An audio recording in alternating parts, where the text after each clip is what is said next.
takes on a senior, Terry Barrett. Barrett's got a 28-5 record.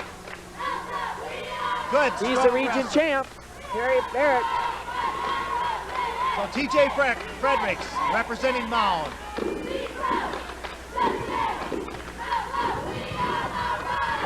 The winner from here will go on and represent Region 6AA in the team competition in the Minnesota State High School Wrestling Tournament. And that's going to be March 3rd, 4th, and 5th at the St. Paul Civic Center. Well, Jerry, both wrestlers out here fighting for a position to shoot that single or double leg, and so far, Terry Barrett from Hopkins Royals here has been doing the shooting. Well, Fredericks, you know, he's young, but he's seen a lot of competition. His family is really involved with amateur wrestling, freestyle in the state of Minnesota, and wrestles for, I believe it's the Minnetonka Skippers Wrestling Club. TJ shooting, setting up a nice fireman's carry here, goes off the mat. Terry Barrett holding his ground. High school wrestling, 3 2-minute periods, total of 6 minutes. Points are scored. Taking your opponent from his feet to the mat in a control is worth 2 points. The bottom wrestler getting out of that situation and scores an escape gets 1 point. A reversal, changing your position on the bottom, is worth 2 points, and they have 3-point near falls and 2-point near falls. A pin is the object of the match, holding your opponent's shoulders in contact for 2 seconds. And there's a warning on TJ Fredericks. Dan? Well, there again here, a warning for stalling. The next one TJ gets will be worth 1 point. So far in the team region here, a wrestler has been disqualified for stalling. The rule on stalling goes warning, then 1 point for stalling, another for stalling, and then 2 points, and then a disqualification. And Terry Barrett trying to muscle his way into a head and arm, and Fredericks is fighting it off. He can't hold it off any longer. Well, it's 10 seconds remaining here. Let's see if Terry can bend TJ. TJ is hanging on.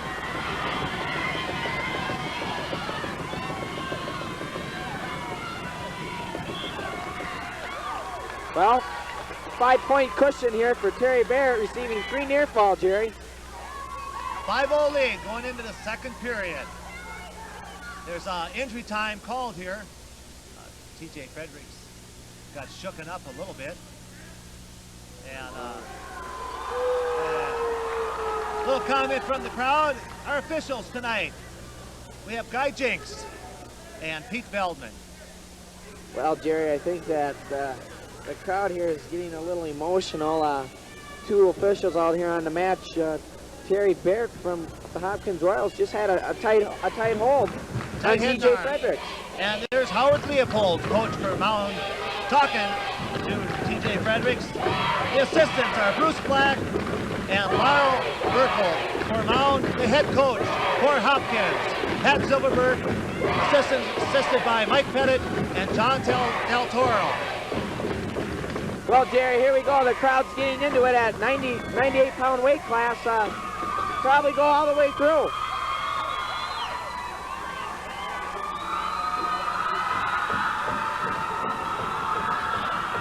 The Hopkins coach, Pat Silverberg, this is his 4th year at Hopkins. Hopkins used to have a wrestling dynasty. And Terry Barrett. Terry scores two reversal there to have a 7-0 lead going into the second period. And it looked like he wanted to go for some back points, but he wasn't quite able to get them.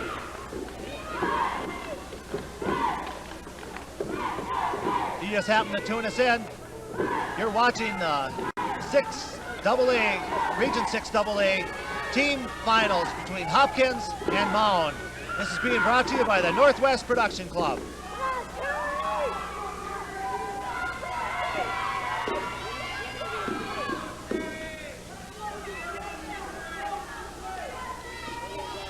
Here goes Barrett working for near fall points. And Fredericks scrambling, nothing yet. Barrett came out of that nicely there, Terry. In trouble, but didn't panic and came out of that just fine. Ooh, a hard crossface thrown by Terry Barrett.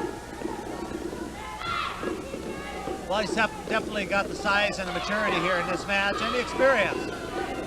But TJ Fredericks is hanging in there, the best of his ability. TJ's not wrestling a bad match here at all by any means, Jerry. It's just Terry Barrett seems to be in control with 25 seconds remaining in the second period.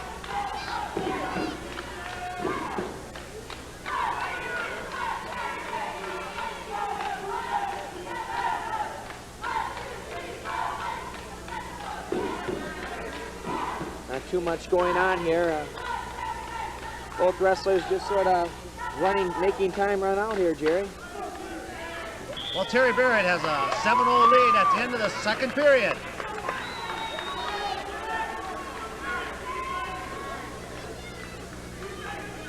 Terry Barrett looking over to the coaches on the Hopkins side, looking for instruction. And Pat Silverberg tells him, go ahead, go neutral. You can handle him on the feet. There it is, nice single leg, switch to a double, brings him over. Trying for the half. 2-0, and he gets it. Near fall points. Nice combination by Terry Barrett. Uh-oh. 1 minute, 35 seconds. TJ's got a long time to hold on. That shoulder inches closer and closer to the mat. Oh no. TJ comes out of it. Not before Barrett receives 3 near fall. So Barrett has 4 team points right now for Hopkins.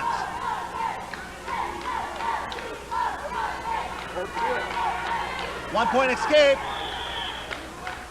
And it's 12-1. Terry Barrett is leading at this point. Well, with 1:04 to go, Pat Silverberg of the Hopkins Royals telling Barrett, hey, take him down, let's go for the technical fall. They want to pick up as many points as they can. A regular decision by less than 8 points is worth 3 for your team. If you win by 8 points, more than 8 points, but less than 12, it's worth 4. If you win by between 12 or 12, then the next goes 8, and by 12 it's 5 points, and if it's over 15, it's a technical fall. It's same as pinning your opponent down. Kind of a tough tongue twister there to explain that one.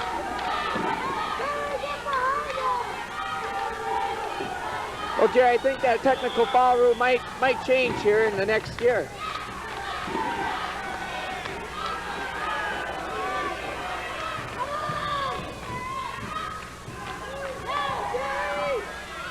Well, they might go more with what they got in the colleges right now, Dan, and that's is a technical fall, but on points is only going to be worth 5 points. The colleges are doing that now this year, and usually what happens at the college level trickles down into the high school eventually, and there's a 2-point takedown, and Terry Barrett has got a 5-point victory for Hopkins. Well, TJ Fredericks from the Mound team, he did his job by not giving up that 1 team point. Good effort by TJ. So Terry Barrett wins 14-1. So Hopkins takes a 5-0 lead after the 98-pound weight class. We're going to be going into action here at 105-pound weight class. For Mound, we have Corey Gunderson. And I believe Hopkins is sending out Chad Smith. Jerry, this Corey Gunderson from Mound, he's just an animal. He's a tough kid. He won the region at 105 against a tough Minnetonka gentleman by the name of Wade Scanlon. Well, he's got a 20-2 record. So Corey is pretty impressive in that department also, Dan. I'm sorry, I have to correct myself there, Jerry. Corey Gunderson took second in the region as Wade Scanlon from Minnetonka took first on a potentially dangerous move by Gunderson, slamming him to the mat by having a bridge on. And well, Corey Gunderson is just out here, and he's got Chad Smith in trouble. There it is. There it is. Both officials are looking for the fall. First period action, 105-pound weight class. This Gunderson's one tough kid, Jerry. Well, Smith is struggling. Chad Smith, the junior, he's got a 17-9 record coming into the competition.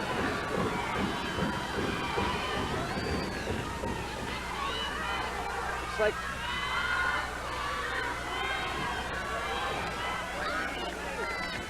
and he picks up 3 back points. So Chad Smith did an excellent job getting off his back.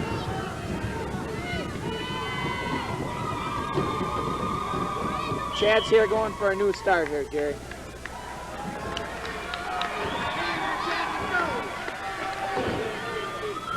The main official out here in this match is Pete Feldman from South St. Paul. Wrestled at the University of Minnesota.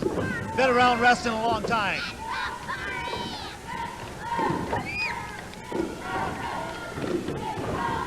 Corey Gunderson looks in control here, just hooking up, trying to hook up a near side cradle and switching off to a far side. Wrestling tough. Sure is.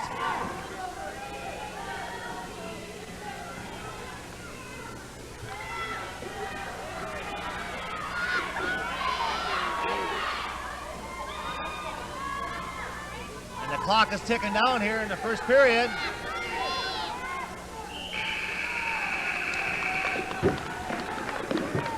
And so it's Mound's choice. So Corey Gunderson, he's looking at the coach. Move on him, Chad, move on him. Howie Leopold. And he defers it. Howie, the coach for Mound-Westonka, tells Corey, hey, let's defer it. Make him make the choice. And Hopkins, Chad Smith takes a down position.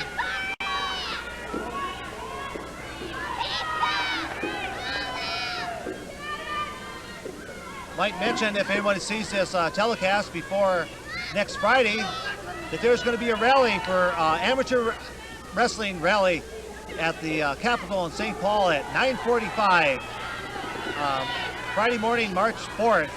And that's going to be for a bond issue to help pass a bond for a wrestling edition at the proposed Olympic Training Center site up in Blaine, Minnesota. So if anyone sees this telecast and is interested in amateur wrestling, get down there to the Capitol Rotunda Friday, March 4th for that rally. Great thing for amateur wrestling and action out in the mat there. We've seen the stalling call thrown out there. Oh, good call. You got to make that attempt to get out of the down position and get the escape.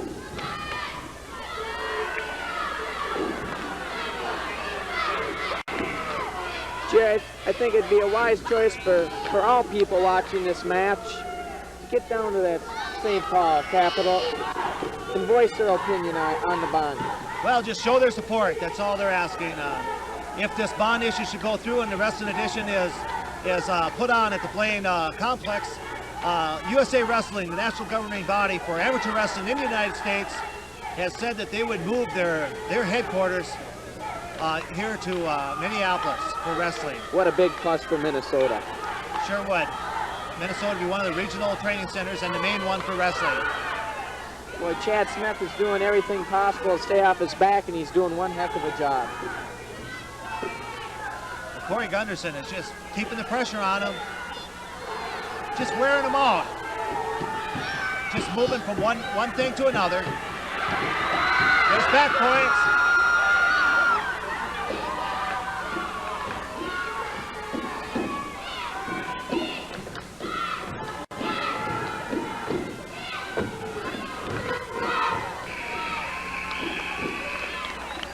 Time runs out on Corey Gunderson.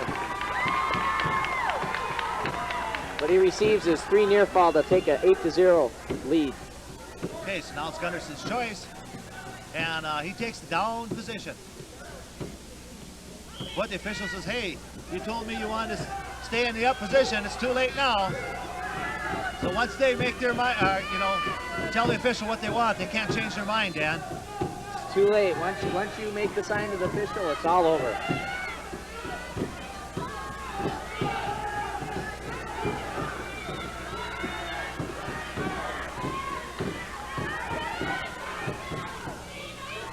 Good crowd here tonight at Wayzata High School.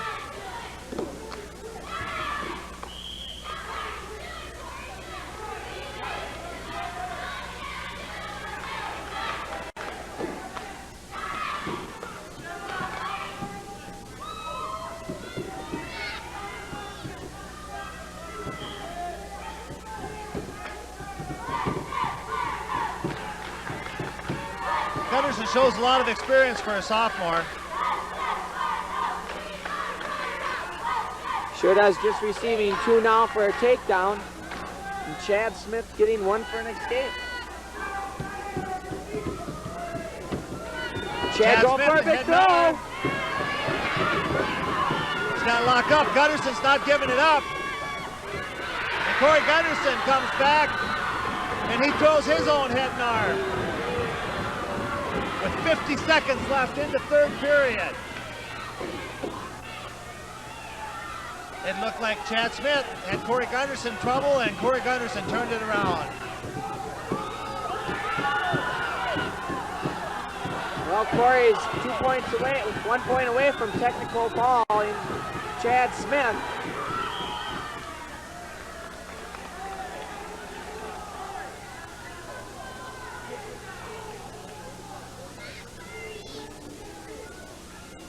Coaches over on the Royal side are telling Chad, hey, no more points, no more points. This could be it. Up 15-1. Corey lets him up. Uh-oh. Tries to get another 2. 20 seconds remain. Let's see what happens here, Jerry.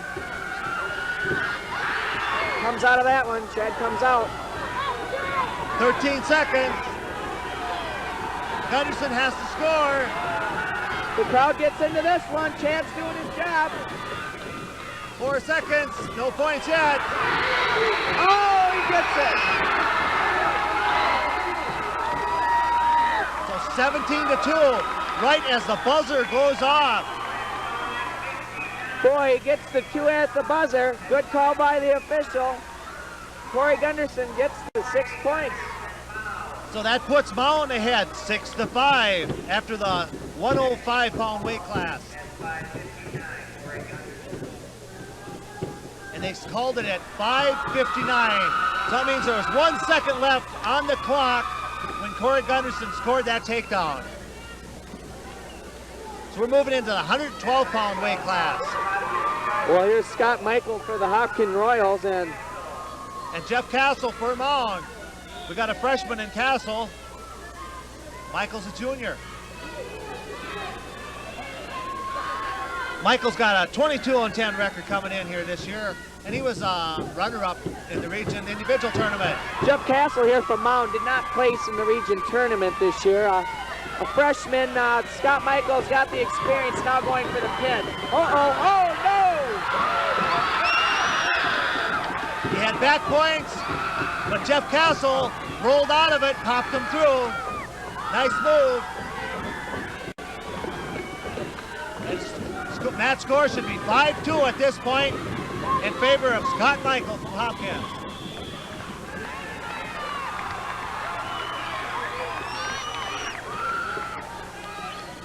Well, the scorer, I thought the official gave him 3 points, but evidently he only gave him 2, so the score is 4-2 at this point. I think the head official here overruled the other official and giving him just 2 near fall instead of 3. Good call. And Michael with a Granby roll. He'll take the 2 reversal, and now going for near fall points here on the back.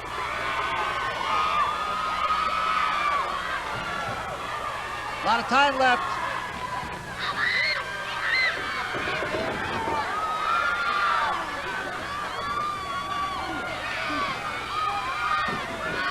Scott Michaels really applying the pressure on young Jeff Castle. 41 seconds left. It's a long time to hold on for Jeff Castle, the freshman.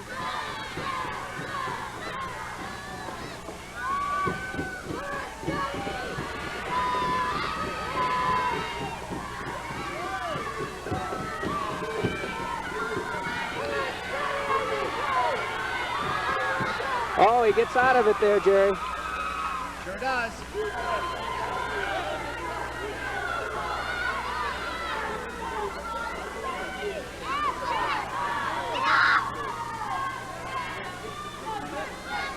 And Jeff Castle's got the legs trying to pull himself back up. And that's the end of the first period. 8-3 score for Scott Michael. It's Hopkins' choice. Hopkins scores 9-2, Dan. Michael, Hopkins defers it. that was a good choice by Michaels here. He's in control. He wants to put the pressure on Jeff. Jeff Cates, a freshman. Michael's a more experienced wrestler here, and being the junior. Wrestling as an individual in the state tournament. Doing a good job.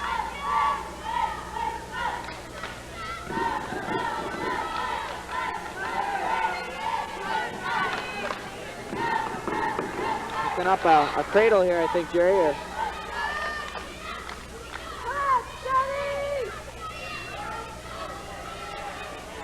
Jeff Castle's in trouble.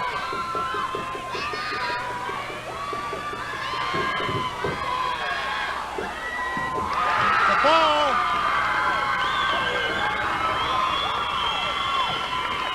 So Scott Michael puts the Hopkins team in the lead, 11-6, after the 112-pound weight class. Well, Jerry, 6 points for the Hopkins Royals really helps out the team. As we've seen the match earlier, Barrett receiving 5 and didn't get the technical, but Corey Gunderson at 105 gets his. Scott Michael comes back with the fall. Tight match all the way through. We're in the 119-pound weight class for Hopkins. We got Dan Thorman. He's a freshman. He's taking on Joe Anderson for Mound. Anderson's a sophomore, and Anderson scores a quick 2 points. Anderson looked very smooth on that move there, Jerry. Somewhat of a fireman's carry coming into that and sliding into a takedown for 2. Dan Thorman, he's in trouble here for near fall points. It could be a fall. Let's see what happens. Oh no! He's stuck. He's stuck. And so Joe Anderson comes out with a fall over Dan Thorman. Boy, the Mound fans are going crazy now. So we have a seesaw match here. Now Mound is in the lead, 12-11.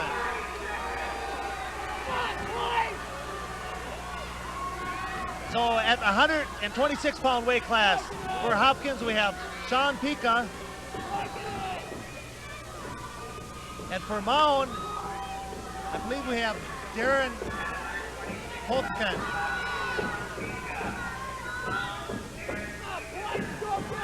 That's it. So Darren Hopkins.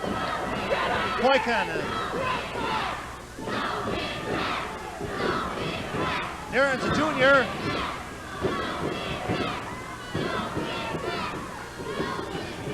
Joe Anderson here from the Mound-Westonka team. He's a sophomore. Plays 6th in the region this year. As far as experience goes, Dan, these guys look like they're about even. So this could be a nice, interesting match. Well, a match like this, Jerry, this could, both wrestlers got to wrestle tough because this could be a deciding match later on down the road and could determine who goes to the state as a team. That's right.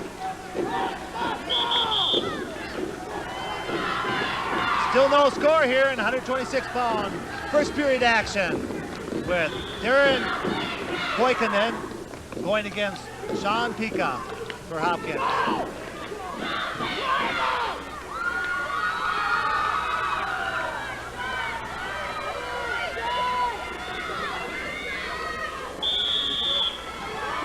But Dan Thorman's trying to get in there on the double leg, unsuccessful here. Darren Poikanen from Mound-Westonka somehow finds his way off the mat.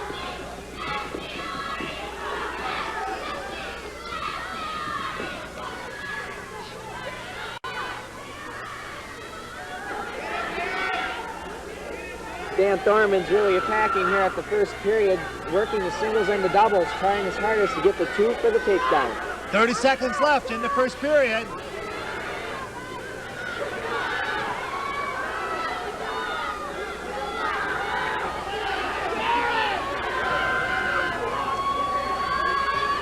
Get your 2. A few years back, Dan, the wrestling coach at St. Cloud State University, did a study. And it was in the correlation to the takedown scored in the first period. And when the wrestler who scored the first takedown, and 75% of the matches, that wrestler would go on and win the match. But I have to agree with that statistic. In most cases that I've seen, the guy who, in this match, the guy who scored the first takedown has won the match. Barrett scored his first 2 takedown in the 98-pound class. Gunderson scored his. Michael scored his. So right there, it's proven 75%. What more can we say about that? I'm sorry, 100%. There you go. A lot of action happens from the feet, though, in amateur wrestling.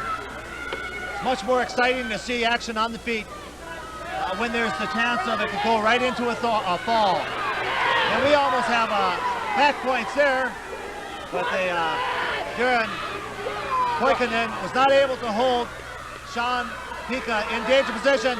And Sean has got a Granby here, Dan, and he's got 2 reversal. He's getting near fall points for this, too. Did a real nice job in turning that one in. So now Sean Pika gets a 2-point reversal.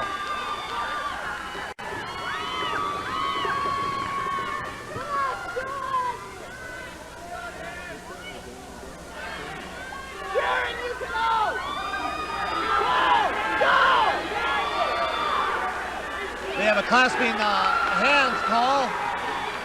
We're going to get a penalty. This is Sean Pika from the Hopkins Royals, and I've been calling him Dan Thorman throughout the match here, Jerry. I got to correct myself.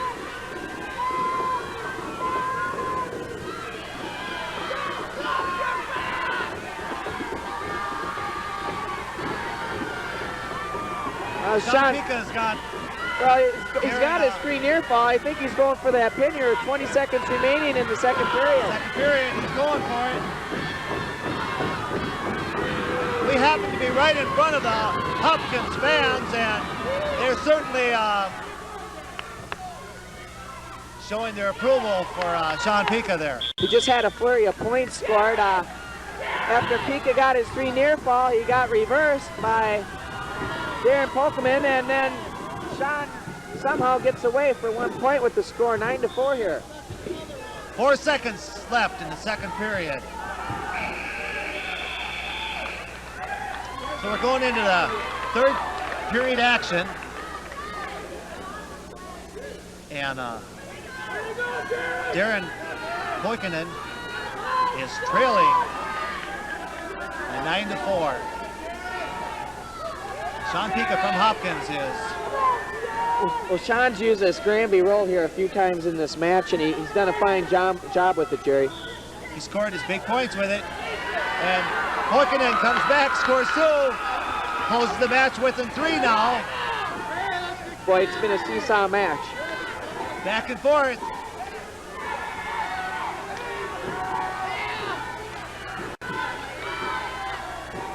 I don't know, Jerry. Sean might be running out of gas here with plenty of time remaining in the...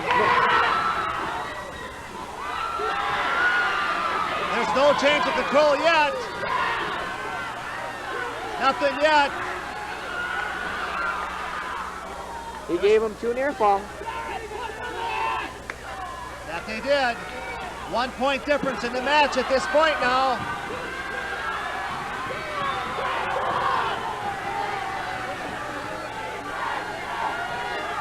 There goes that Granby again. He's got 2. And he's got back points. 1 minute left in the third period. Boy, this has been a dogfight all the way through, Jerry. Sean Pika, when they roll out of this, is going to have a 14-8 lead.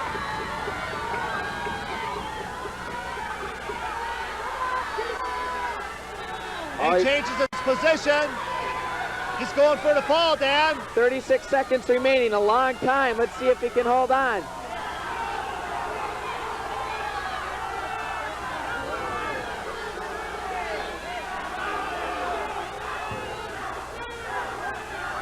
20 seconds left. It could be another reversal. Shot again after getting the 3 near fall, gives up the 2 again on a reversal. So it should be a 14-10 match. Westonka in the lead. That should about do it here. Time's running out, and it does.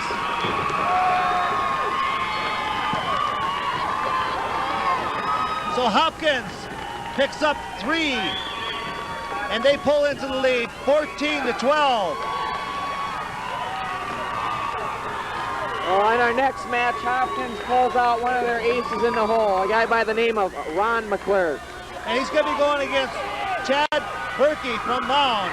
Berkey is a senior, he's a state entry, and he's should be a real good match. Ronnie McClure, also a state entry this year. He's got a 30-2 record coming into this competition. Well, after watching Ron this year, Jerry, he's got the caliber to be a Division I wrestler. Well, that's what his coach had mentioned, that Ron has got the potential to move on to Division I. And that was the Hopkins coach, and he should know. He's Pat Silverberg, wrestled for Hopkins in 67, 69. He's a brother to Dan Silverberg and Larry Silverberg. They were both, Larry was a 2-time state champ. He's on the 76 Olympic team. So they come from a wrestling family. A lot of pushing and pulling going on right now. Both wrestlers are trying to feel out the other wrestlers' weak spots. Well, Ron there had switched down to a double leg there, single double leg. Chad here pulled him away from it. They're feeling each other out here in the first period. Well, I talked to Bob Labatt, who's the acting director for Minnesota Wrestling, and he follows wrestling in this region. His son wrestles for Wayzata's team. And double warning for stalling, but Bob told me that whoever won this match between Chad Berkey and Ron McClure, that would pretty much determine which team was going to win this competition. So the people that know wrestling in this area are picking the winner of this match to spur their team onto victory and onto the state tournament. But Jerry, just now the officials had warned both wrestlers for stalling. I'm going to have to disagree with that call there. Both wrestlers were feeling each other out. Ron McClure had made some attempts, so Chad has too. I disagree with the call on both on stalling. Well, there's no points being scored, and all the officials are doing, I think, they're sending a message to the wrestlers that with over 30 seconds left in the first period when that call came, that they better just pick up the pace, because if they don't, they're gonna start throwing some points out, and it might not be in their favor. And you know, that's just to spur the wrestlers on, Dan. Well, we got to make the wrestlers wrestle. I agree with the call. I agree with the reasoning there, Jerry. But these guys are state entrants. They've been around for a while. Hey, they're not scoring points. You know, so if they're not scoring points, they must be stalling. And that's calling it as simple as I can. There is action going on, like you say. They're trying to use setups and take things, you know, here and there. And let's you're right. See what happens when they're down here in the down position. If they're going to sit and play around. There's one. Ron comes out nice that move.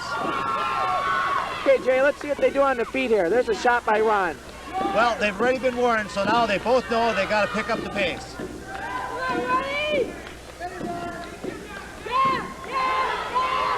Points have to be scored inbounds.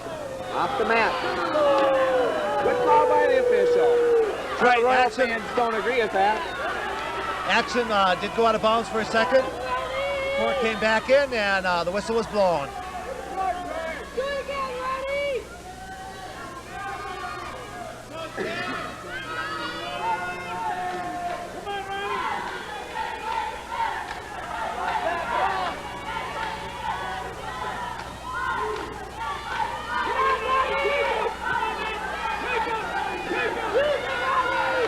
Both wrestlers are using the mat space very well out here tonight, Jerry.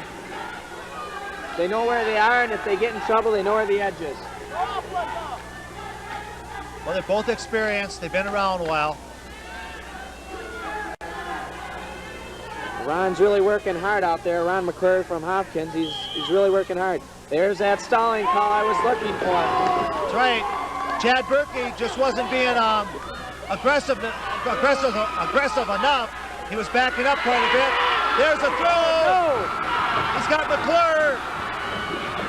He's got 2 back points. Dan, the officials singling him. That was a nice 4-point move. And he's on the edge. They're on a ball. Let's give him 1.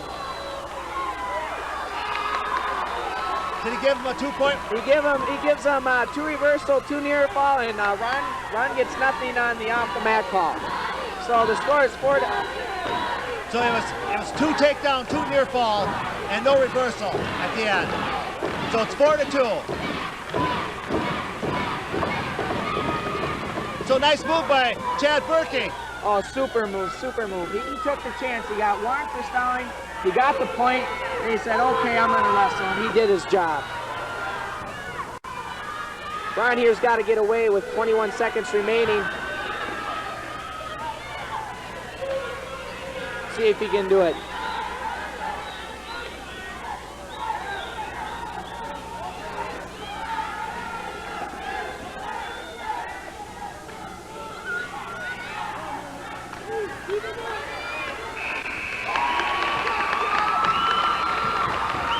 Two minutes left remaining in the 132-pound weight class. The score 4 to 2.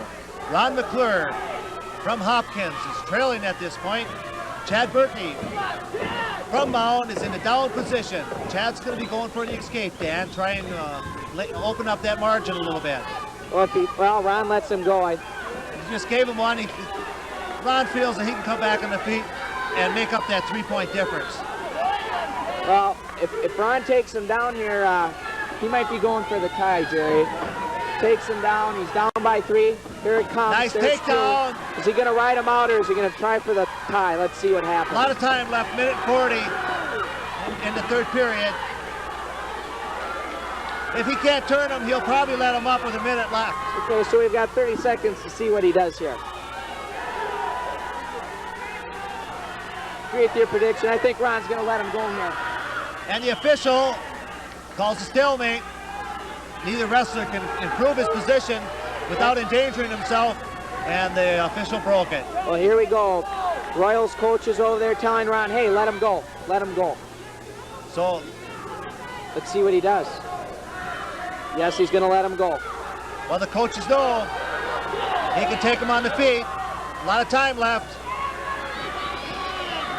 Well, Chad Berkey's also got the stalling point awarded to him, and Ron's going hard after the 2. He's got it. He's got 2. He's got a half Nelson. Now what do you do, Jerry? The match is tied. Do you let the time go out, or do you let him go and go for the win? There's a lot of time left. 50 seconds is a lot of time, and he lets him go. He doesn't have 2 yet. It's on the edge. The official breaks it. Pete Feldman, the official. Again, 45 seconds left. Score tied 6 to 6. Chad Berkey is sort of pinched his, hurt his arm there a little bit. The assistant coach comes right over there, Bruce Black, talks to him. Howard Leopold, the other coach, head coach, comes over. Jerry, I don't know if Chad's tired or if he's hurt, but this did help out the Hopkins Royals. As you can see, they're coaching Ron here, telling him they're talking strategy right now. Giving him some pointers. Pat Silverberg's there. John Del Toro's there. They're saying, hey, buddy, this is it. Suck it up. It's tied. Plenty of time left. We need those points. Jerry, you know what? This is what's going to happen. Howie just was talking it over with his wrestler in the corner. He's not supposed to be coaching on injury time. The referee came over and warned him about that. Ron McClure, this is my prediction, Jerry. Ron's going to let him go for the win.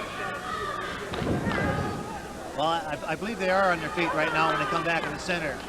So they should be starting action on the feet. So whoever wins this takedown will win this match. Well, I don't think they gave him the 1 point. Oh, they didn't. Okay, then. All right, I didn't realize that. I thought he had the 1-point escape. I must have been watching a different match, I guess. Well, there it is, just as you said, he let him go. Ron's got to take him down. So Now remember, Chad's got the warning for stalling with the point given. That's right. He's in on the double. Oh, has he got the two? Has he got the two? If he can keep him in bounds, he'll get it. That's two. There's two, he got it. Oh boy, he goes for the win. 20 seconds still remain though, Jerry, a lot of time. Ron McClure leads 8-7. Crowd is getting just a little bit excited. Well, there's Ron. Giving it all. Let's see if he can hold him down. Coaching was the strategy on this one here.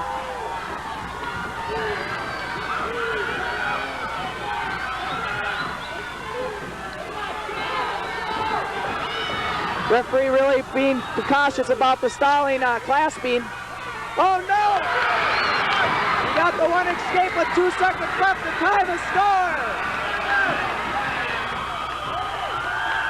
It's a tie match. No point. He did give him the one to tie the score to make it 8-8. What a circus, Jerry, what a circus.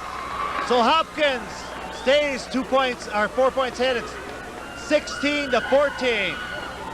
Super match by both wrestlers.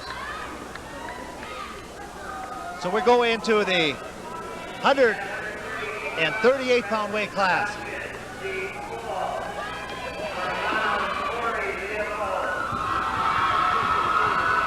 Jerry, here's that Corey Leopold that we talked about earlier before the broadcast.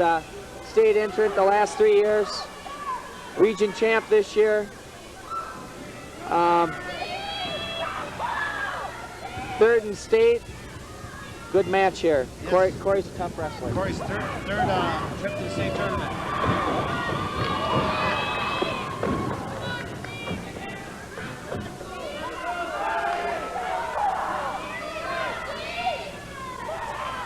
Steve Cool. Steve Cool for Hopkins. Taken down. He's a sophomore. Steve's got good abilities, up and coming, as coaches tell us. But his main thing is his inexperience, Dan. Well, and in this match, Corey has all the experience that a wrestler could have. I've watched Corey this year, and he likes to run the score up. Get the technical. Go after that technical. Gary looks like he might get the pin. Oh, hits the referee. Gave him 3 near fall there. Go up 5-0.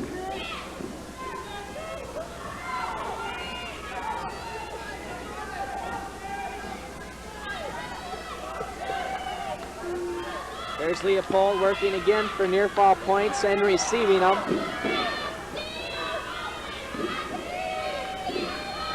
.30 seconds left here in first period.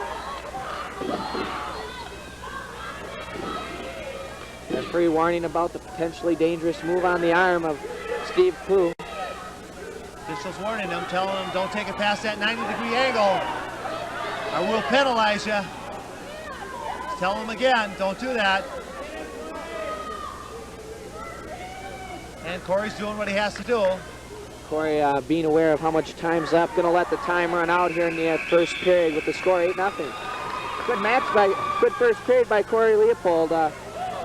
Well, Corey has definitely been dominant here in the first period action. It's Hopkins' choice. Hopkins is going to take the top position. Steve Cole wants to ride Corey for a while, maybe slow him down. He has to with the score 8-0. Let's see if he can hold him down. Oh boy. Off the whistle, Leopold goes and receives his 2 near fall. And he gets a 2 back reversal, points. excuse me. Oh, no, they didn't give him to him there. He only counted once. That's count twice. 2 seconds. Score those 2-point near fall.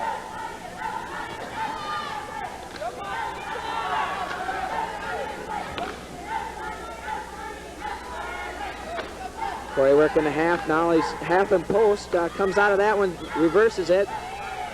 And here he goes for some near fall points. Well, he's going for that technical fall, Dan, as you mentioned. Well, running the score up 10-0, now receiving 3 more. He's 2 away from receiving that technical. Referee Bob Jinks holds up the sign for 3 near fall. There goes a tilt for 2 more. Well, didn't quite get it. There he's counting. There he's got it. Right on the edge. The technical scored.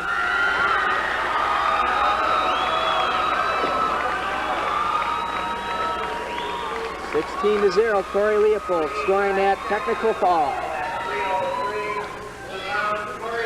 So that puts Mound ahead 20-16.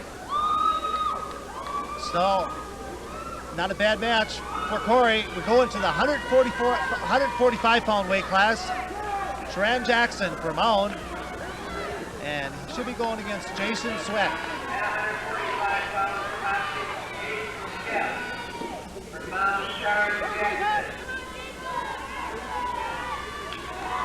So Jackson is off to a quick 2-point takedown there. And he looks like he's going to give up 1. Well, Jackson plays 3rd in the region as a junior and 3rd in the region, plays 3rd in the region last year, and tough wrestler here. Also got a junior going against a sophomore in Zweck. Zweck is his coach told us he's aggressive, he's strong, he's coming along, he's going to be a good one in time. Well, I think he's going to receive 2 here for a takedown. Doesn't have it yet though, he's got to pull his head out. And he gets it out, but no control. Oh boy, nice wrestling by Shar Jackson. Jackson really showed his experience there. He didn't get flustered, he just stuck with it and finished the move out.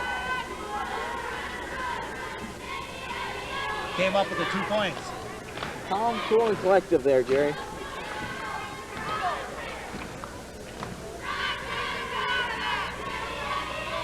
He knew what he had to do.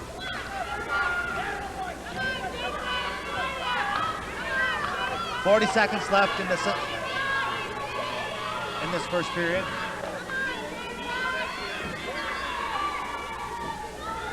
If you just tuned us in, you're watching the Region 6 AA Team Finals wrestling competition at Wayzata High School. We have Mound going against Hopkins. Mound is in the lead at this point, 20-16.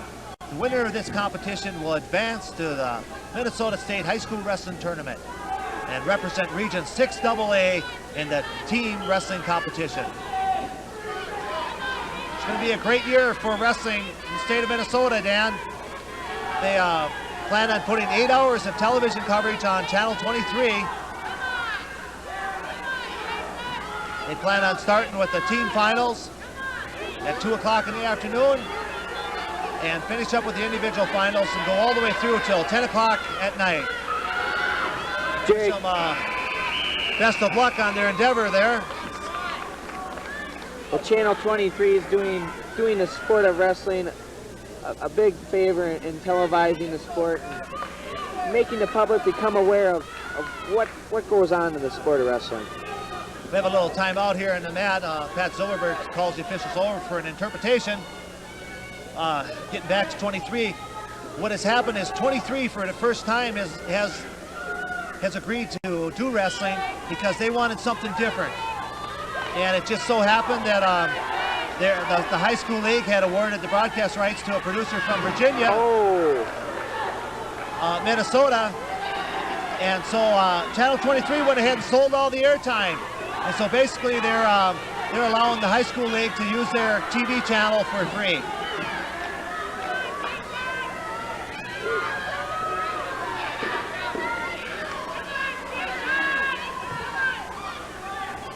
Score here is 4-1 with a minute and a half remaining in the second period.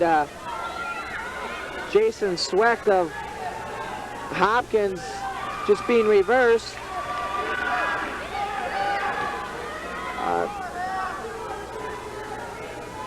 And so Jackson pulls out to a 6-1 lead. Jackson sort of looks like he's waiting to make his move at the right time. A weight differentiation there, or whatever the case may be. He's playing his cards right and getting his points when he needs them. Yes, he's wrestling real smart, Dan. He knows what he has to do, and he's just out there wrestling tough and doing his job.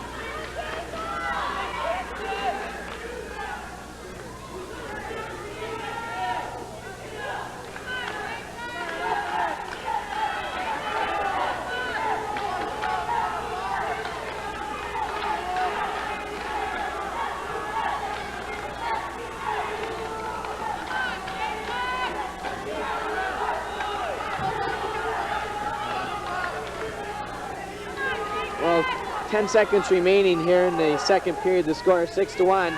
Jackson from Mound seems to be in control, and referee goes boom, stalling both wrestlers. That's right. Boom, just like that. A double warning on stalling. Well, now here, Jerry, I agreed with the call. I agree with the call here. Both wrestlers wasn't trying to get away, and one wasn't working for the fall. That's right. Neither one was trying to improve their position. And I agree with the call made. So at the end of the second period, Sharon Jackson from Mound is leading 6-1 over Jason Swecht from Hopkins. Swecht has got his job cut out for him. He's in a down position here. The Hopkins coach, Pat Silverberg, was trying to fire him up, telling him, come on, you got to have this one. Jackson's taking a little time out there to tie his shoe. And he's going to just give him 1 point. Take him back up on the feet. Jackson feels confident on his feet. He can take down Jason Sweck, but Jason's been wrestling tough on the feet, and Jackson's just been capitalizing on the airs. A stalemate called by the official. And boom, right back on their feet. Oh, a nice shot there by Jason Sweck. Hanging on to see what Jackson's doing here.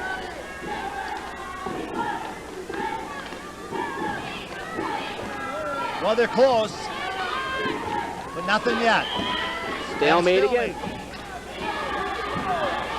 Jerry, are you about to, if you're the official out there, are you about to warn someone for stalling? Well, there's a caution against Jackson right there. He wasn't in the right position at the start. His foot was off the line, and the official noticed it and dinged him a caution. Boom.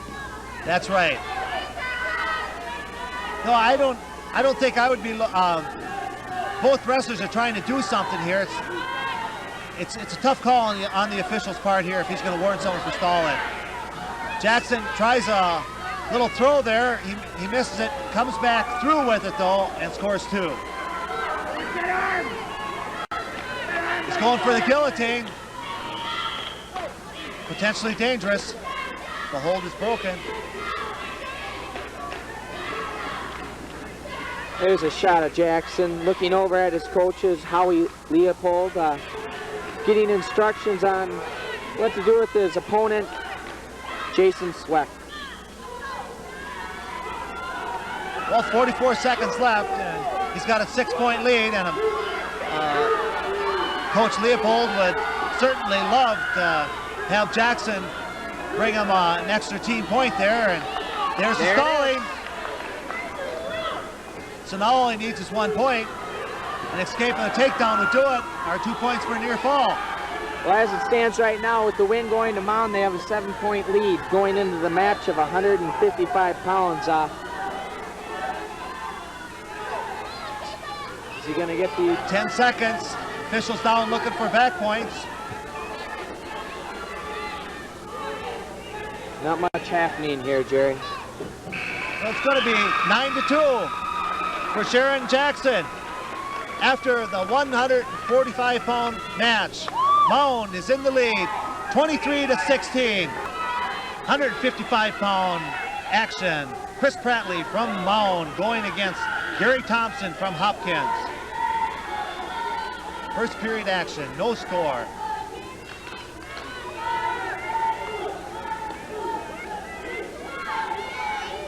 Well, both wrestlers are trying to see if they can get the other one off balance a little bit. Thompson, it's a senior coming in here, Dan, with a 28-5 record. He's a region champ. Chris Patley from Mound is plays 6th in the region this year. And he's a junior. Looks like a good all-around wrestler. I think Hopkins is expecting something out of Gary here, something big. And as you can hear, a fan favorite is Gary Thompson. The fans getting into it. Here he goes, going for 2. Gets it. Now working for near fall points.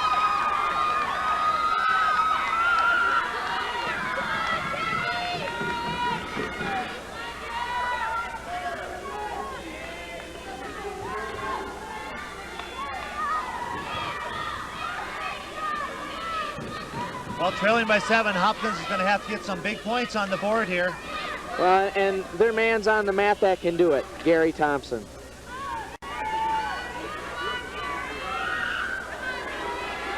Well, I think you're right there, Dan. I think Thompson has definitely got the edge over Pratley, and we'll get some points for Hopkins. The question is how many points can he get?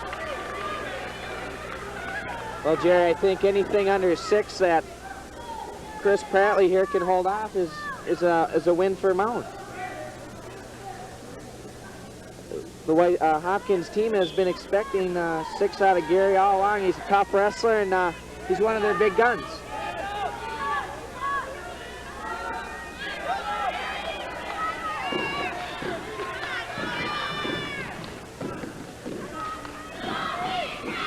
I think though, I think Gary's got to start either taking him down and scoring some points here. If he's riding him and he can't do anything, I think he's got to start going for the points. Letting him go and taking him down. Second period action. Thompson's ahead 2-0. He's in a down position. He'll be going for 1 or 2 and get his escape and then come back and try and get a takedown. Gary gets his 1 escape. Gary gets his 1 escape. And there's 2, Dan. 5-0. Well, there's plenty of time to score the points for a technical foul, but Gary's either got to turn him here in the next 30 seconds or Jerry, I think I'd let him go and go for the 2 takedown, maybe come out for near fall on takedown. Well, there's a lot of time left in the match, and I think Gary realizes that, and if he needs points in the 3rd period, he can really open up. But right now, it just looks like he's trying to wear Chris Pratley down a little bit. See, Silverberg's out of his. There he goes. Silverberg making the question. Gary, you want to let him go and see what he does here? Let him go. Coach Silverberg said, let him up.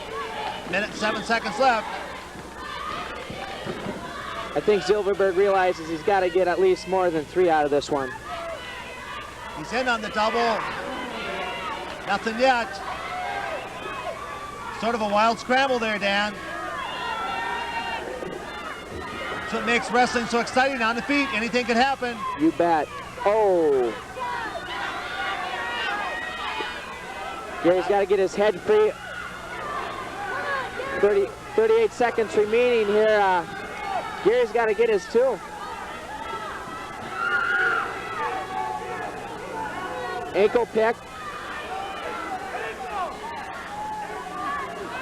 Oh. Nice takedown by Thompson. What he had to do, he's going to ride him out here at the end of the 2nd period with 10 seconds remaining. 7-1 the score. Here's the 2nd period is winding down. Well, Gary gets his choice here in the 3rd. And see what he does. I'd like to see him take the down position again, Jerry.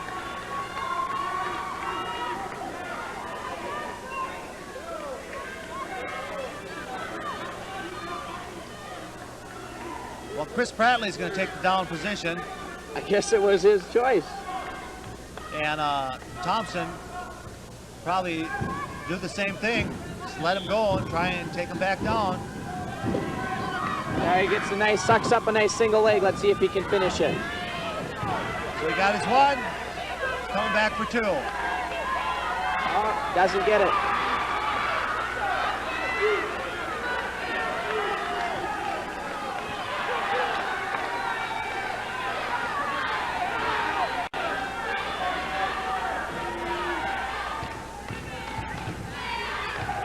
Ankle pick, loses it. Well, he only has a 5-point lead, Dan, and Coach Silverberg wants to pick up more than 3 in this one. I think he's at the point where he has to. Chris here, Chris needs to shoot something here, else he's going to get stalled, nailed for stalling.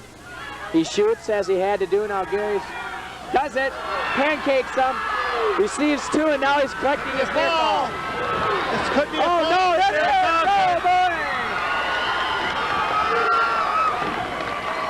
So Gary Thompson comes through and picks up a fall. Brings it to 22-23. Silverberg and the Royals needed that fall, and well, they counted on one of their guns, and boom, they got it. Real nice job by Thompson. He set him up, and just nailed it at the right time and scores a big 6 points for the Hopkins team. Well, we have 3 matches remaining here with the 1-point difference in the team score. What do you expect here, Jerry? Well, I think it's wide open yet. Dan, either team can win. So let's work. 167 pound. Dante Kendricks for the Hopkins Royals at 167, and we've got Jason Hopkins. So we got Hopkins wrestling for Mound, and Kendricks wrestling for Hopkins. Hope that didn't confuse anybody. It threw us for a little while, but good action, Dan. Well, it's been an exciting match, and the fans have sure got their money's worth tonight. Best show in town.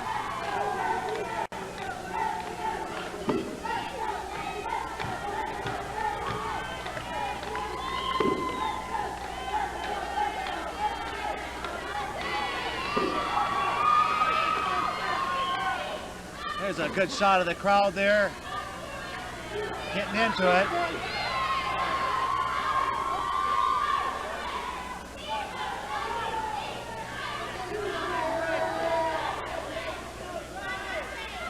Dante makes attempts a single leg there, comes up unsuccessful.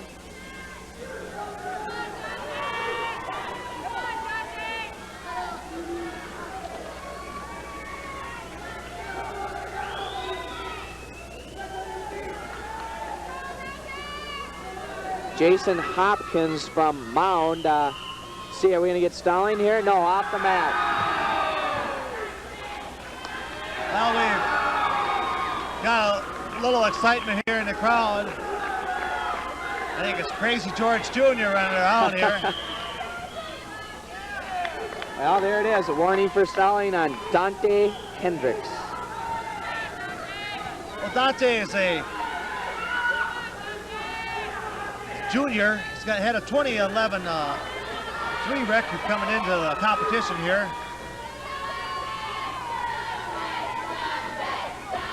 And as the Hopkins fans start chanting, Dante, Dante.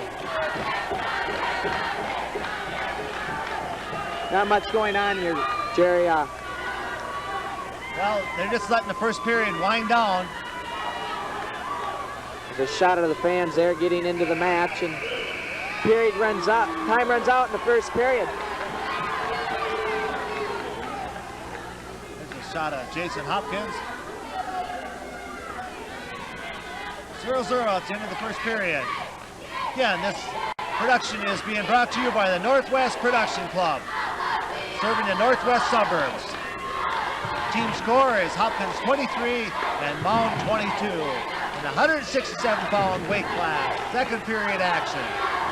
Jerry Schmitz here, along with Dan Lobeski. Well, Hopkins from Mound is taking care of Dante Hendricks on the bottom here, riding him tough. A little action there with elbow in the back of the head. He has to be careful. He can get called for unsportsmanlike conduct. And Dante made a comment to the official out there, hey, watch it. Oh! Action broke right on the edge there. Official Pete Veldman was right there to keep the wrestlers from going out of bounds. And they go back to the center.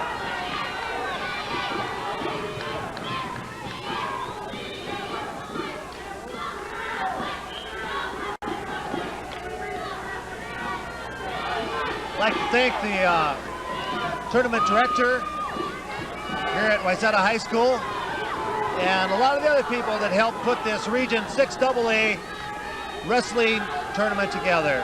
A lot of volunteers behind the scenes, Dan, and a lot of times they don't get credit for it. So we just like to thank the volunteers who helped make this tournament possible.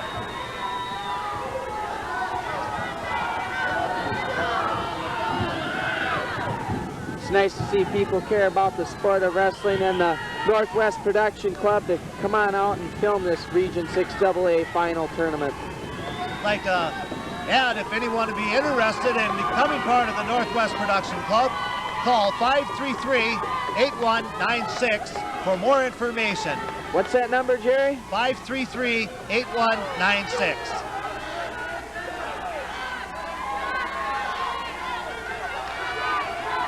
I think Dante is going to get dinged for stalling here, Jerry. He's not doing much on the bottom.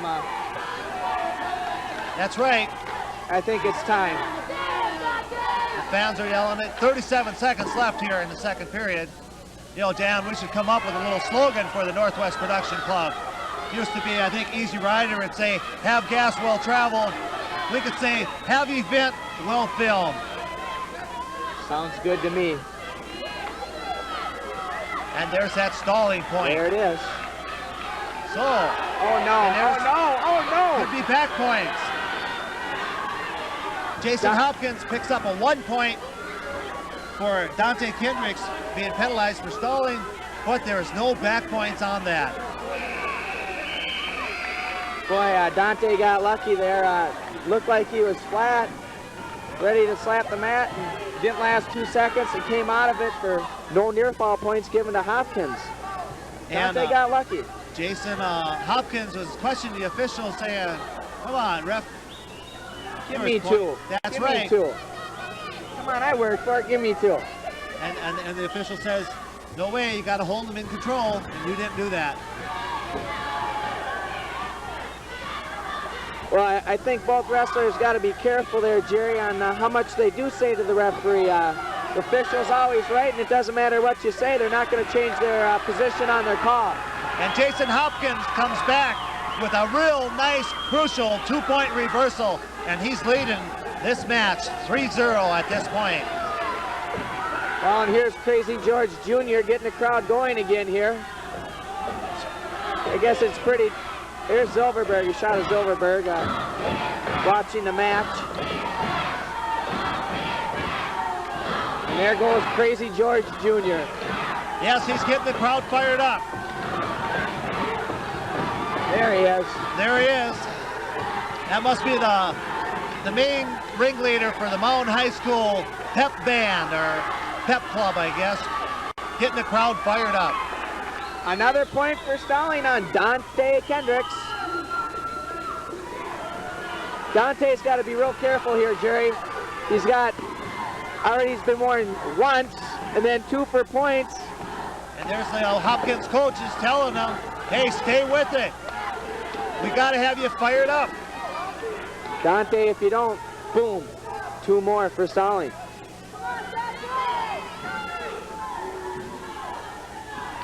Jason Hopkins confident on his feet, letting Dante go. Well, 47 seconds left, and Hopkins knows that he has to pick up more than 3 points here if he can. Ding him for. Dante's lucky there. I was about ready to nail him for 2 there for stalling, Jerry. He got lucky. He's got to do something. or he's going to get dinged. That's right. And he knows that, so he'll stay out there in the center, and he can still give up a 2-point takedown and lose and still not give up big points for the Hopkins team. Well, the score 23-22 in favor of Mound brings it a 4-point difference going into the last 2 matches of tonight's match. There's that 2-point takedown. At this point, 10 seconds remaining. Jason Hopkins lets go Dante Hendricks. Uh-oh. And 2 more. So 8-2 is the final score. Jason Hopkins puts Mound ahead 26-22. So Hopkins trails by 4 going into the 185-pound weight class. Good crowd here tonight watching this final action here. Well, at 185 pounds for the Mound team, we have Chris Nelson. And he's going against Eric Rice for Hopkins. Chris Nelson here from Mound. He plays 5th in the region this year. And Eric Rice from Hopkins, what did he do, Jerry? Oh, he's a junior. He was 6th in the region. He's got a 11-3 record.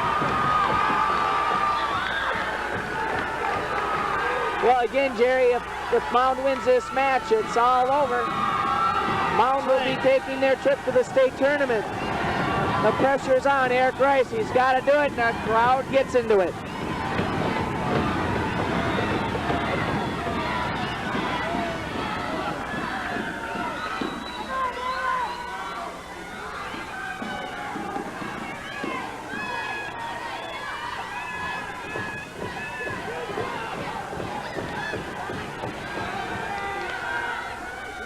One-point escape for Eric Rice.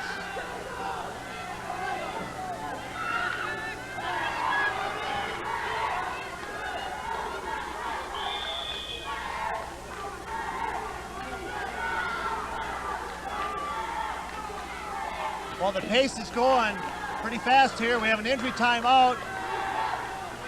I'm not sure what it is, Dan. There's a shot, though, of Chris Nelson from Mound. Coach Howard Leopold over there talking to him, telling him, look, you're in good position, wrestle smart, stay with this kid. Don't get excited. There's a shot of the Hopkins wrestler, Eric Rice. I think Eric has some finger problems there. Well, he does have it taped up now. This is injury time. Now, each wrestler is allowed 2 minutes of injury time during competition, unless it's for, if it's free-flowing bleeding, then injury time does not count. Such as a bloody nose or a cut lip would not be counted under injury time, then, Jerry. That's right. But since Rice started this period, or this match, with his fingers taped up, and that's all he's doing is he's getting them re-taped up, that does count as injury time.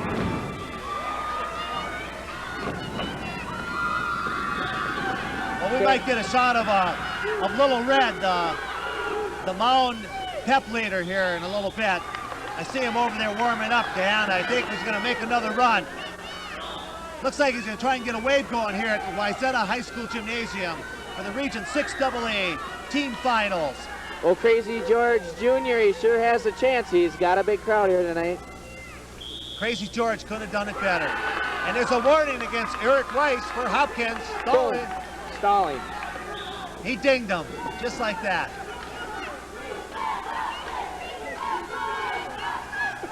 There's a takedown attempt. Nothing yet. He's involved. He gave up 2. Chris Nelson. I don't know about that one, Jerry. It's questionable. Call could have gone either way. Guy Jinks said, hey, it's 2. He made the effort. Critical takedown. Very important here. Chris Nelson wrestling really tough.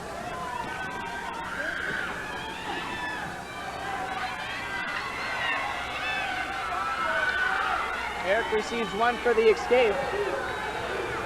19 seconds remaining here in the first period. Eric warned for stalling already, Jerry. Eric's got to watch it or he's going to get it again. And it looks like we're going to have another injury timeout. Tape came off of Eric Rice's finger again. They call the trainer over and say, come on, buddy, get some tape on here and make it stick this time. Well, from my point of view here, Jerry, I don't see any blood coming from the finger, so he's running on injury time. That's right. And I'm sure he used up a good 30 seconds of it the first time out. And again, he's probably going to use up another 30 seconds, so I'll leave him with a minute. Jerry, we got to remember, we're still in the first period with 12 seconds remaining. Take a minute in the first period. He's got to be careful. Eric's got to watch what he's doing out there now. That's right. Well, Chris Nelson is leading 4-2 at this point. And so it's his coaches are telling him, wrestle smart. Don't give away a stupid one at this point. Go into the second period leading 4-2 instead of having it tied up 4-4. There's a shot of the Mound cheerleaders. Getting the crowd fired up. And there's Crazy George Jr. He's coming out, getting the crowd fired up. And it's Eric Rice's choice from Hopkins. Rice is going to take down position in the start of the second period as he's trailing 4-2 in this 185-pound match. Well, Rice has had good success of getting out of the bottom here, Jerry. See if he can do it again. Oh, no! He gets his one escape. And they're on the feet again. Rice hasn't been having a lot of success on the feet against Nelson. But maybe he's just setting them up, Dan. Rice is saying something to the official. I didn't quite make it out, but they're back in the center again going at it. Nelson here. See what he can do if he's going to get the two.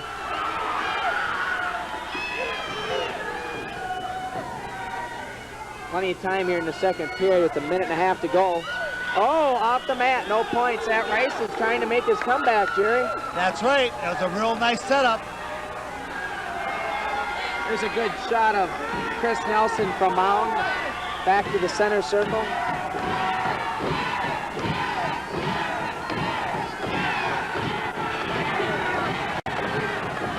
Boy, Eric's done all the shooting here in the second period.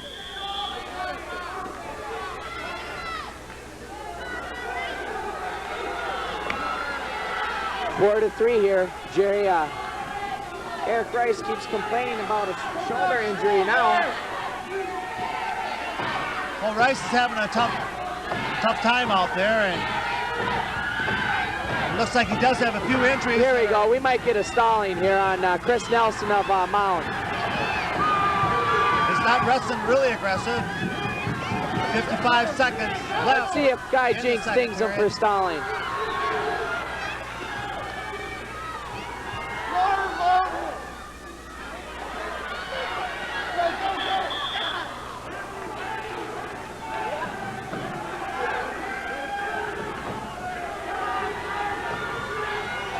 I have to admit, Jerry, throughout this tournament, the officials have done a superb job on calling the meets. Like earlier I said once before, no matter what call the official makes, somebody's going to be unhappy. That's right. That's why most officials don't let it bother them. They know they got a job to do. They go out there and do it. If they blow one, they blow one. Well, you can't cry about it. Just have to try and do a better job the next time. But as you said, they've been doing a good job.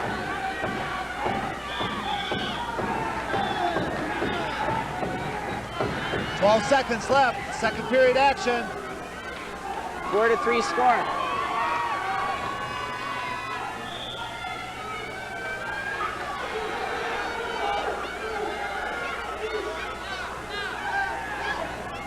Uh-oh. Time runs out here in the second period. It's a tight one, Jerry. Eric Rice started out kind of slow, but he's been picking up the pace, and Chris Nelson looks like he's slowed down a little bit, but Nelson's in the down position here for the third final period of this 185-pound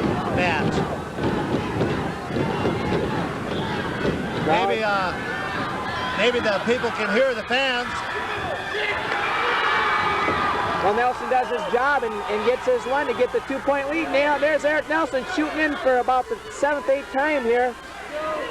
Again, Rice wasn't able to come up with any points.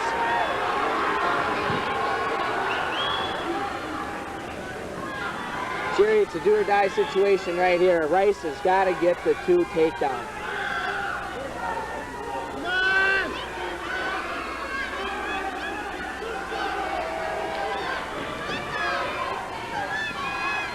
A tie would still keep it in reach for the Hopkins team.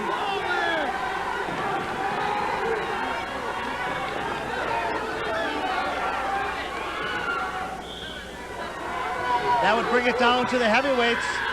Okay, now it's time to nail him for selling, maybe, Jerry. I don't know.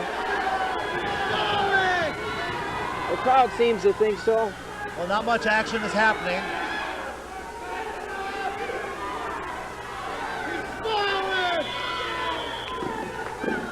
What they call him off the bat. If it goes to the heavyweight match, we'll be seeing John Hamlet from Mound, and he'll be going against John Shetter from Hopkins. Eric keeps backing up there. And now Rice is backing up. Looks like Rice has his 2 fingers taped together.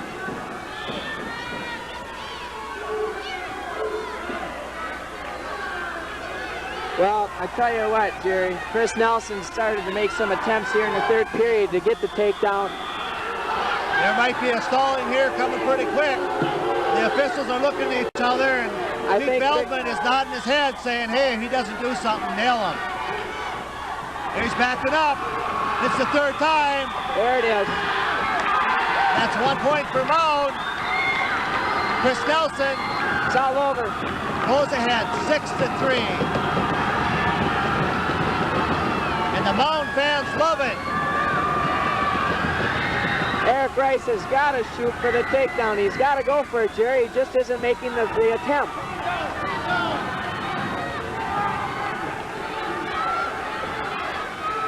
Chris Nelson wins. That'll put them ahead, 29-22.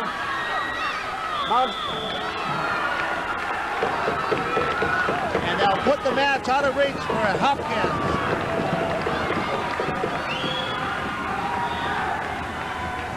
Oh, there goes the fingers. The fingers. Well, with 10 seconds left, you throw out all the stops. Go for it.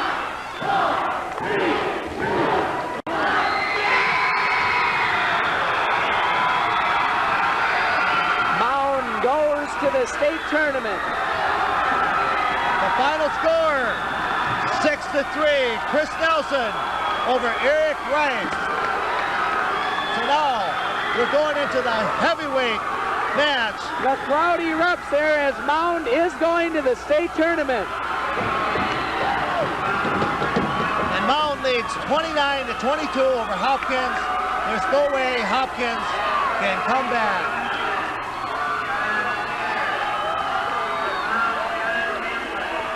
And there's a shot of the Mound Crazy George Jr. version, I guess.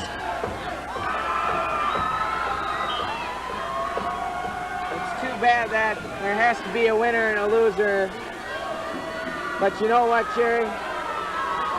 There's not a whole heck of a lot the difference between winning and losing. Well, both teams came out here and gave it their best shot. We've seen some good competition. They juggled their lineups a little bit. It's been a hard-fought match. Could have gone either way. It came right down to the, it got decided in a 185-pound match. Say, Jerry, I want to use a quote from a former coach of mine, Darryl Zone, and I guess I'd like to, Darryl would probably say this to the Hopkins team after this match is over, and probably say, guys, you want to know something? The sun's going to come up tomorrow, isn't it? That's right. The world doesn't stop because you lose the region finals. A lot of these guys are going on. They'll be wrestling in the state individuals. It's going to be a great state tournament for everybody, but Mound's going to be representing Region 6AA in the team competition. we still got wrestling action here to go. It looks like these big guys here are really pushing around. We could probably see a fall here in this match too. Well, they're grappling it out here, Jerry, and you know the match means something to these two gentlemen, and they're going to give it their best shot here. Well, John Hamlet, senior for Mound, placed 5th in the region last weekend. That's right. So if it hadn't been for this team going to the state, he wouldn't be wrestling the state tournament, but he'll be wrestling there now.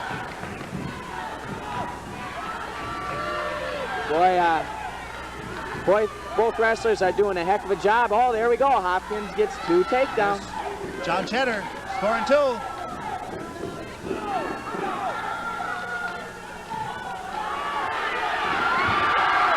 And 2 reversal. John Hamlet at the end of the first period records that 2 reversal. Came back and tied her up. Boy, he defers his choice. There's a shot of John.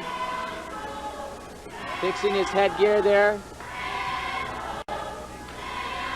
Ready to go. Second period action.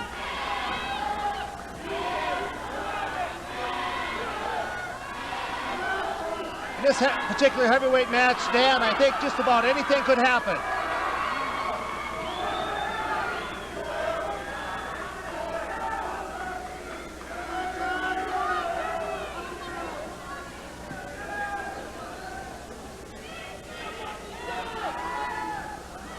Well, both wrestlers are out there.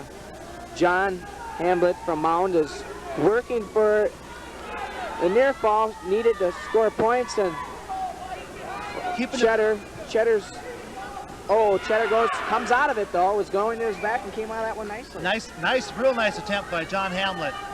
He forced Cheddar over, and Cheddar did bounce over, but he rolled right through and came back to his base. Hamlet keeping the pressure on Cheddar, trying to break him down, tire him out.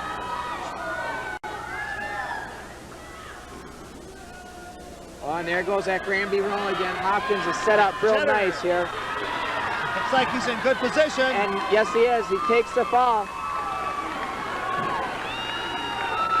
So Mound advances to the team competition in state tournament.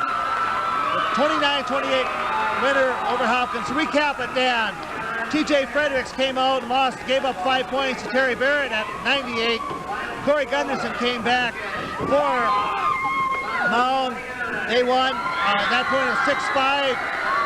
Scott Michael won for Hopkins at 112. 119. Joe Anderson won.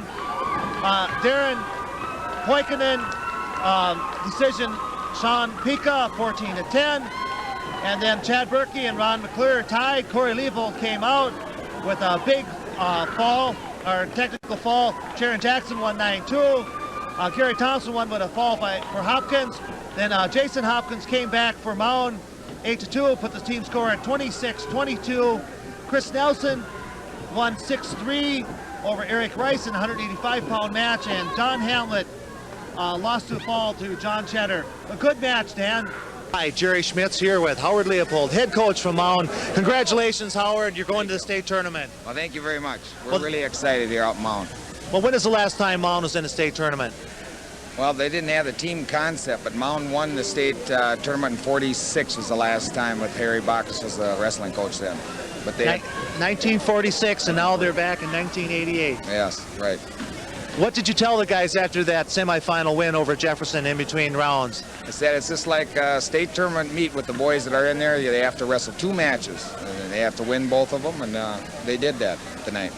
They did. They certainly did. Now, one comment, the 98-pounder, TJ Fredericks, went out there and gave it his best shot.